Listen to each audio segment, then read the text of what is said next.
Hello and welcome back, ladies and gentlemen. Mangelson here, bringing you another Destiny 2 video. And today we're going to be talking about something that is tragically happened across the Bungie studios. We've all heard of it, and that is that Destiny 2 is dead, or Destiny 2 is dying. According to the recent Steam charts, it has lost another 633 players, and that's just on Steam, right? So I want to say a month ago it lost about 18,000, but we'll look at the Steam charts later.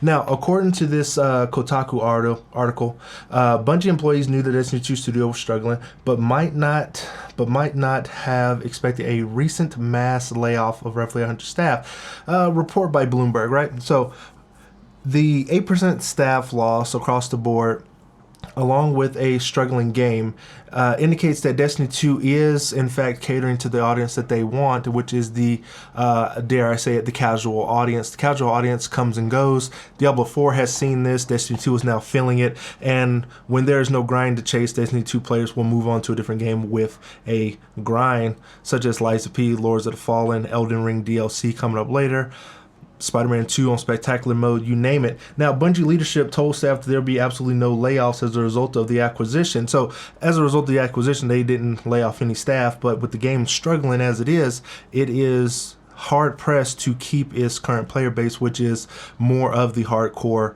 audience, more of that player that wants to find that grind. Because when you go into Destiny 2 now, you kind of find yourself gaining all this power, right? Your Guardian hasn't been power increased in quite some time, 1810 pinnacle cap, right? And everyone else is just catching up. And then when the final shape does come out, which is in June now, then we will have something to chase later. So player count will rise again when the final shape finally does come out.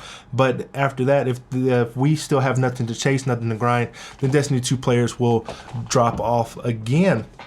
Now, this is a direct reflection of company in crisis, with their staff being split and allocated to Marathon, with Destiny 2's season of the maintenance that's been going on for the past few months, and these filler seasons with the Festival of the Lost and the Dawning coming up later this year.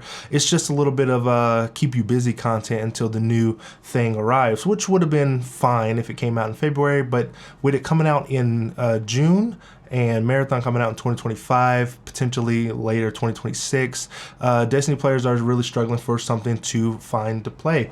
Again, in the last 30 days, Destiny 2 has lost 336 players. October lost 16,000 players. Now, will we see the player count go back up to that 300,000, that 175,000?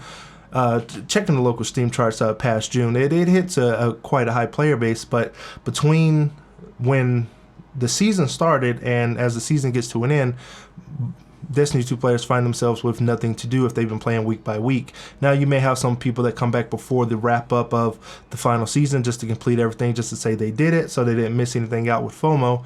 But between now and June, there will be and there are other games to play. So between now and June, what game are you playing, and are you really awaiting for the final shape? If you've already pre-ordered it like I have, well, we will play it. But if you haven't, are you going to pre-order it now with all the recent news of the layoffs of Bungie? Go ahead and let me know what you think in the comment section below. I'd like to thank you guys for watching. Like, share, and subscribe, and I will see you in the next one.